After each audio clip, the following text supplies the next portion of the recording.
Hey everybody, welcome back in to Sports Live in the 215. Today we'll discuss the Sixers um the Sixers uh 2025 NBA draft, or the 2025 NBA draft. The Sixers got tremendous value with their two draft picks, so that was huge. I absolutely love VJ Edgecombe. I mean, this guy is just a prolific player. Um, he averaged 15 points 15 points in his lone season in college. Let me just make sure I have these stats correct. Um, 3, 1. He he averaged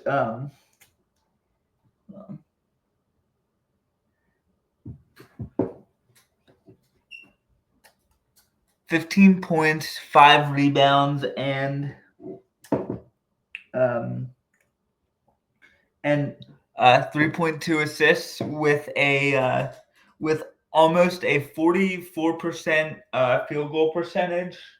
Um, so this guy knows how to get to good spots on the court, both offensively and defensively. He's just an absolute defensive monster, as I mentioned in my in the little short that I posted from um, my hotel room in Ocean City, Maryland.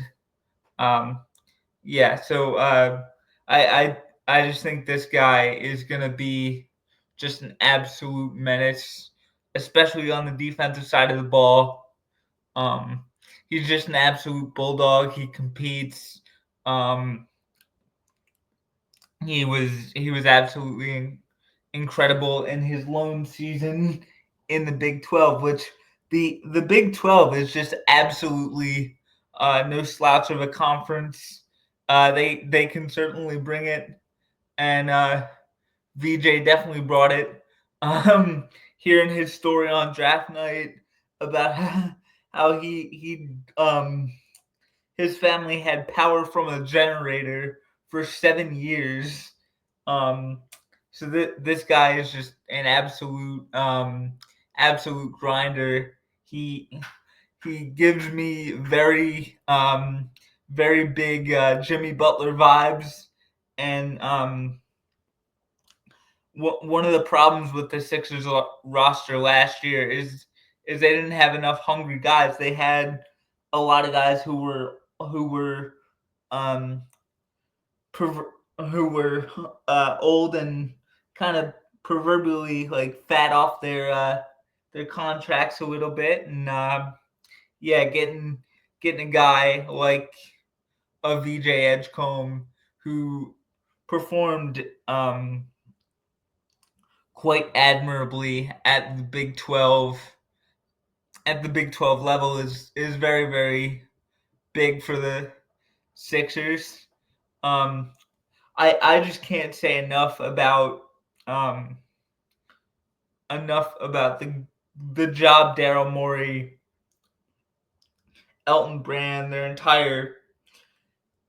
um their entire scouting staff did.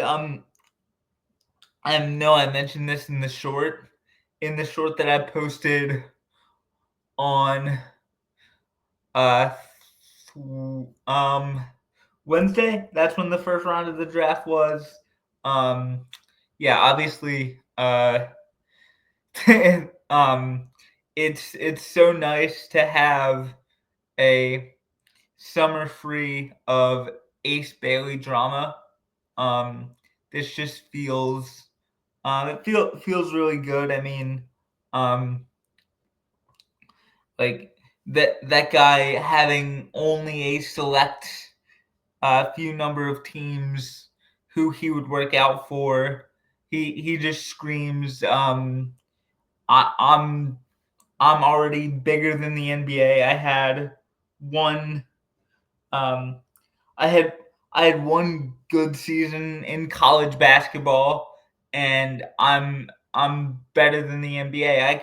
I can choose where I go, and that's not how this works. And he was absolutely humbled. Um, Even though Danny Ainge is a good GM, and he's been good in his time as a GM with Boston and all that. Like, good luck with that, Danny. That's all I'll say. I mean, um, I'm just so glad that we're free of a summer of will he sign, won't he sign, and just drama that the Ben Simmons saga filled this fan base with for 3 or 4 lifetimes. I mean, oh my God, it's will he show up? Will he show up? Can he show up? Won't he show up? Is he depressed? Is he playing? Like, is he not? Can he shoot? Can he not shoot? Like, I'm oh my God, I'm just completely tired of these prima donna type of um players that think they run the league. They all think they're LeBron, and you're not. Like, you need to learn, like, you need to step foot in the league before you start thinking you can make like roster decisions and pick what teams you want to go to. That's just not how this works. Oh my God. So anyway, um enough about Ace Bailey. That those are my thoughts on the subject, and that's the last you'll be hearing from me about it. Well, there you go. So, but back to VJ, I thought, obviously great pick. Like I said in the short, I mean, he has probably the offensive ability as far as dunking goes of a young Vince Carter, and the defensive capability of a prime Andre Iguodala. So if the Sixers can get that out of him, that would be huge to pair with Maxi McCain and Joel Embiid. But we'll see. And BJ has a great guy to learn from in Paul George, who's been around the block, been on playoff teams. Now, he hasn't really performed all too well in the playoffs, but he has experience in this league, and PG can kind of show VJ the ropes, so that's always a good thing to have. And yeah, I'm really excited about it. Now with their or actually let's talk about their second round pick. With their second round pick at 35 overall, where VJ Edgecombe was selected selected number 3 overall. So 32 picks later, the Sixers selected Johni Broome. He's a forward out of Auburn. He's just a bit of an undersized 4. I want to say he's only 6'8" or so, 6'7", 6'8", maybe even 6'9". As always, correct me in the comments. But yeah, he averaged 18 and 10 in the SEC. That's absolutely nothing to sneeze at. He's not the most athletic guy. He only has a 23-inch vertical leap, but he puts himself in the right position defensively, and offensively, his game is very crafty. He's not gonna wow you. I mean, 18 and 10 is certainly it's like he's certainly not a scrub, especially in a conference like the SEC. putting up 18 and 10. That's not easy to do in any conference, especially the SEC. But yeah, he's not going to wow you athletically, but his instincts on the basketball court are just out of this world. He just puts himself in the right place, which allows his teammates to kind of end up in the right places more often than not.